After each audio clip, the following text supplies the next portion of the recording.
Oke, bismillah, assalamualaikum warahmatullahi wabarakatuh. Di sini kami bertiga menjalankan atau mengerjakan tugas dari Bapak Eko dalam mata kuliah analisis perubahan tingkah laku. Nah, di sini kami mengangkat tema atau kasus maladaptif, yaitu siswa yang kurang bisa fokus dan selalu mengganggu teman-temannya di kelas. Untuk perilaku well adaptifnya itu nanti akan kami sertakan di video. Yang pertama, perkenalan dulu. Saya Ahmad Ramdhani Mubarak dengan NPM 245000036. Saya Amrullah Fahri Fauzi, NPM 245000039. Saya Zakia Derja dengan NPM 2455037. Saya di sini sebagai konselor. Saya di sini sebagai konseli. Dan saya di sini sebagai kameramen dan editor. Baik, itu dari kami. Selamat menonton. Assalamualaikum Pak. Waalaikumsalam. Wah, Mas Fahri. Apa kabar Mas Fahri? Silakan duduk. Alhamdulillah. Baik Pak. Oke.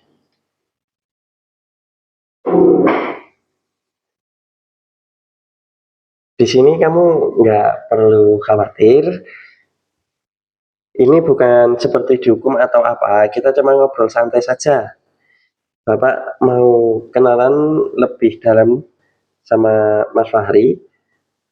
Kalau boleh tahu Mas Fahri hobinya apa kalau di rumah? Kalau saya, hobi saya banyak Pak. Pertama sudah main motor. Yang kedua main sepak bola. Yang ketiga game. Yang terakhir suka YouTubean Pak. Wah, banyak sekali ternyata ya hobinya Mas Fahri ini. Kalau boleh tahu biasanya main bola dan nge-game itu biasanya kamu sama siapa kalau di rumah? Kalau di rumah Pak. Kalau di rumah biasanya sama teman-teman desa Pak. Tapi kalau di sekolah beda. Oh ya? Beda gimana maksudnya? Kalau boleh tahu? Ya kadang teman-teman kelas atau teman-teman sekolah itu nggak mau saya ajak Pak. Nggak tahu kenapa. Pernah kepikiran nggak? Kira-kira kenapa ya bisa kayak gitu? Nggak tahu Pak. Mungkin karena aku sering jahil Pak. Ini sebenarnya kesadaran yang luar biasa dari Mas Fahri. Jadi Mas Fahri menyadari kalau sering jahil gitu ya? Iya Pak. Nah, Bapak seneng Mas Fahri mau cerita. Tapi kalau boleh Bapak tanya lebih soal itu bagaimana Mas Fahri? Boleh Pak. Mas Fahri tadi bilang suka jahil. Bisa ceritain contohnya yang biasa Mas Fahri lakuin di kelas yang dimaksud jahil itu bagaimana? Ya suka ngajak ngobrol temen saat guru menjelaskan materi Pak. Kadang juga sering ngambil pulpen atau ngambil pensil milik teman Pak. Waktu kamu ngelakuin itu semua, waktu kamu colek-colek terus ngajak ngobrol, itu yang kamu rasain apa? Apakah kamu lagi bosen atau lagi pengen diperhatikan atau bagaimana? Ya karena saya bosen sih Pak. Terus juga pengen teman-teman ngajak aku ngobrol Pak.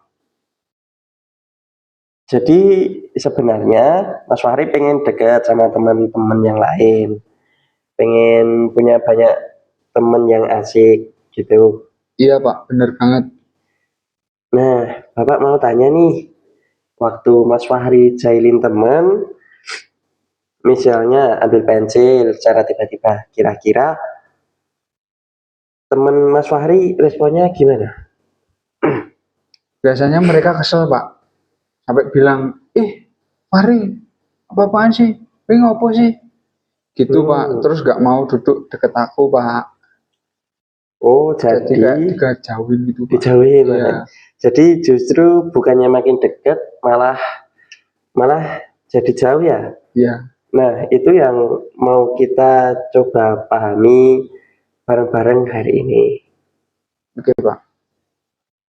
Oke, Mas Fahri, kita coba hal yang seru ya. Hal seru Pak. Apa itu Pak? Jadi gini, nanti eh, Bapak akan minta Mas Fahri buat tutup mata, lalu membayangkan apa yang Bapak sampaikan. Ini salah satu teknik modeling, nanti kamu akan tahu manfaatnya seperti apa. Jadi kayak imajinasi gitu. Betul. Oke Bisa Pak. dimulai sekarang? Bisa. Ya, silakan Mas Fahri untuk tutup mata terlebih dahulu. Terus nafasnya diatur biar tenang. Lalu konsentrasi.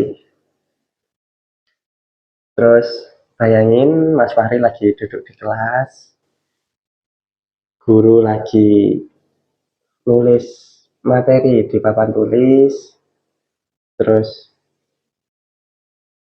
tiba-tiba Mas Fahri merasa bosan, merasa jenuh karena cuma duduk aja dan nggak bisa konsentrasi di mata pelajaran yang disampaikan gurunya.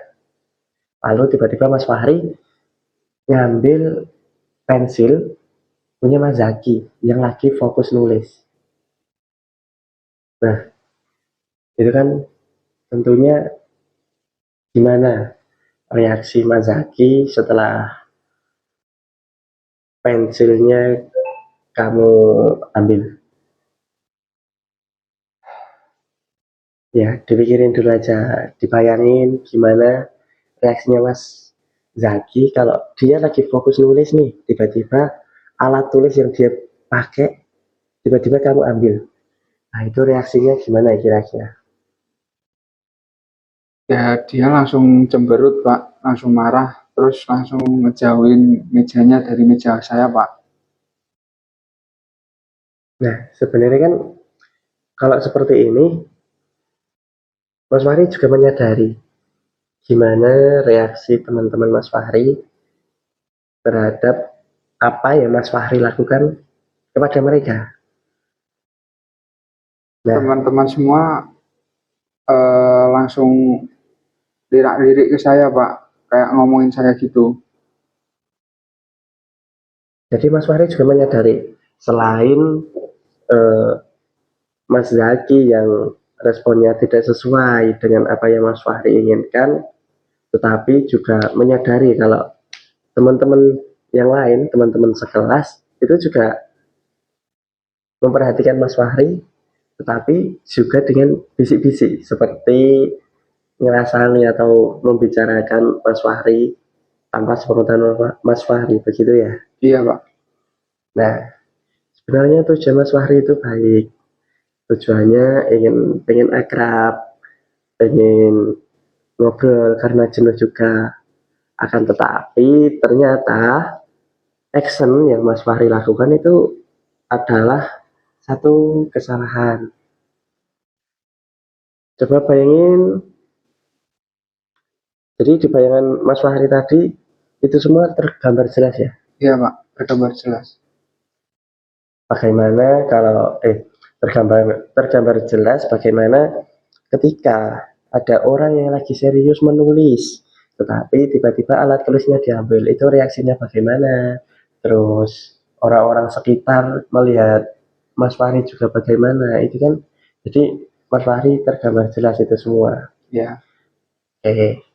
Karena Mas Fahri juga sudah tahu nih, boleh. Oke, Mas Fahri bisa membuka mata. Nah, yang Mas Fahri bayangin tadi itu sebenarnya sering terjadi di kehidupan nyata. Betul? Betul Pak. Akan tetapi Mas Fahri tahu nggak kalau efeknya bakal sebesar itu? Entah dari respon Mas Zaki, entah dari respon teman-teman di sekitar. Ya saya nggak mikir sampai segitu Pak. pada saat kejadian itu. Oke. Berarti waktu itu belum kepikiran. Tapi kan Ya, sekarang sudah tahu nih sudah. responnya bagaimana. Nah, kita balik aja. Kita lanjut untuk kita lihat bagaimana kalau kita melakukan sebaliknya. Oke, Mas Fahri. Kita coba skenario yang berbeda. Skenario apa, Pak? Seperti tadi, akan tetapi yang saya omongkan nanti akan berbeda. Kamu tinggal tutup mata, lalu nanti tinggal bayangin apa yang Bapak omongkan, gitu. Tutup mata lagi nih, Pak. Iya, tutup mata. Oke, Pak. Baik, siap. Bersedia kan? Siap. Ya, Sedia. ya, silakan tutup mata. Seperti tadi kita relax dulu, atur nafas, terus konsentrasi. Nah, sekarang Mas Fahri bayangin, Mas Fahri lagi duduk nih di kelas, terus guru lagi nulis materi di papan tulis. Lalu tiba-tiba Mas Fahri merasa bosan. Akan tetapi Mas Fahri berusaha untuk tetap fokus mengerjakan, menulis apa yang guru tulis di papan tulis, menunggu waktu istirahat tiba. Nah, setelah istirahat, Mas Fahri menghampiri Mas Zaki, lalu bilang, Zaki, aku tadi lihat kamu bisa ngerjain soal nomor 5. Bisa nggak aku diajarin caranya bagaimana? Nah, dengan begitu, menurut kamu, di bayangan kamu, respon Mas Zaki bakal bagaimana? Responnya jelas berbeda dari kejadian yang kemarin-kemarin. Si Zaki sudah mulai care sama saya, sudah mulai sudah mulai mau berbicara sama saya, sudah mau berteman sama saya, Pak. Itu, Pak. Nah, terus kira-kira respon teman-teman di sekitar bagaimana? Untuk respon teman-teman di sekitar ya juga ikut merespon positif, Pak. Mereka sudah nggak lagi kayak ngejauhin saya, udah nggak lagi ngomongin saya. Intinya udah kayak pasarannya itu udah nggak memusuhi saya lagi, Pak. Nah, oke. Sekarang Mas Fahri boleh buka mata. Sebenarnya tujuan dan apa yang dipingin Mas Fahri itu dari apa? Yang pertama tadi sama yang kedua ini itu adalah memiliki tujuan yang sama, yaitu ingin dekat sama teman, pengen ngobrol. Akan tetapi caranya yang berbeda. Kita tahu tadi Mas Fahri maksudnya Mas Fahri sudah membayangkan ketika Mas Fahri bosan lalu tiba-tiba mengganggu Reza waktu mengganggu Mas Zaki ketika sedang sibuk atau sedang fokus menulis materi, itu kan sebenarnya kalau orang yang lagi fokus mengerjakan sesuatu itu kan sebenarnya nggak mau diganggu sama sekali. Benar, Pak. Nah, itu Mas Fahri melakukan itu dan mendapatkan respon yang kurang baik tentunya. Lalu kemudian Mas Fahri yang kedua ini mengatur, tahu waktu di mana harus ngobrol sama teman, yaitu lebih tepatnya waktu istirahat atau sudah tidak sedang memikirkan sesuatu yang serius. Lalu apa yang didapat kalau kita tahu tempat, tahu waktu untuk improve ke orang lain nih? Ya enak aja, Pak. Kayak saya merasa diterima oleh mereka, nggak dijauhin, nggak dimusuhin gitu, Pak. Nah, benar kayak gitu. Tujuan kita sama, akan tetapi dengan cara yang berbeda, itu juga bisa menghasilkan bisa mendapatkan hasil yang berbeda pula. Benar, Pak. Oke, Mas Fahri. Bapak bangga sekali sama Mas Fahri sudah mau mencoba dan jujur. Padahal itu untuk melakukan itu semua kita butuh keberanian yang besar loh. Nah, kalau boleh tahu dari apa yang kita lakukan barusan, Mas Fahri bisa mengambil kesimpulan apa aja? Kalau dari saya, Pak, kalau mau punya teman Mm-mm. itu harus milih cara yang benar. Seperti yang disuruh Bapak tadi, saat saya merem tadi, Pak, saya Mm-mm. membayangkan tadi kan, saya suruh membayangkan dua kejadian, Mm. dua peristiwa. Yang pertama, saya mengganggu Zaki dan saya mengganggu teman-teman yang lain. Mm-mm. Itu otomatis mereka kayak terganggu terus menjauhi saya. Mm. Terus yang kedua, yang saya bayangkan yang kedua, itu saya mencoba mencari momen yang tepat. Misal kalau sedang fokus, saya nggak ganggu dulu. Meskipun di situ saya sama-sama pengen interaksi sama teman-teman, pengen bicara, pengen ngobrol, pengen ini itu Pak.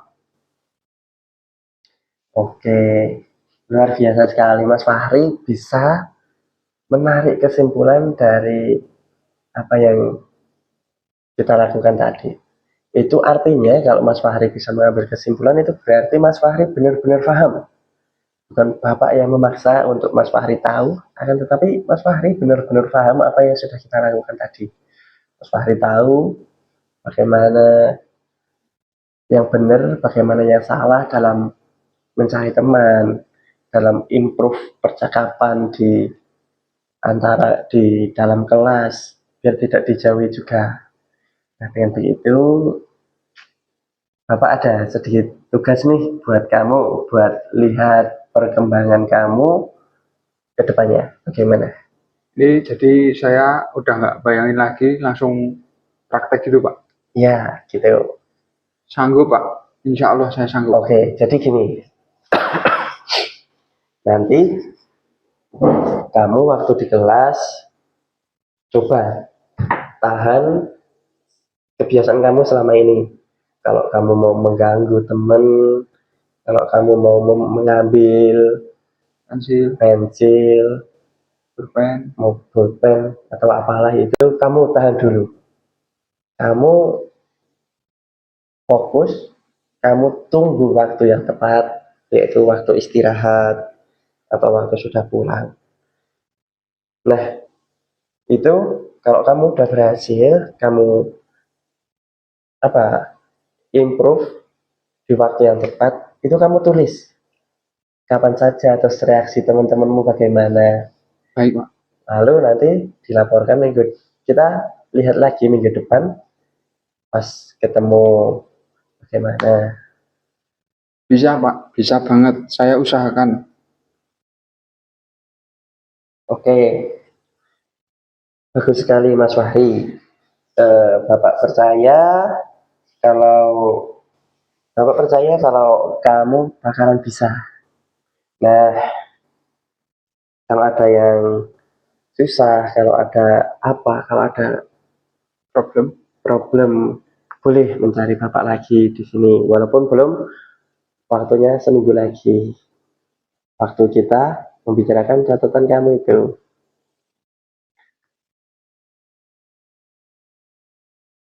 Terima kasih Pak. Akhirnya saya tahu bagaimana cara mendapatkan teman yang baik, Hmm.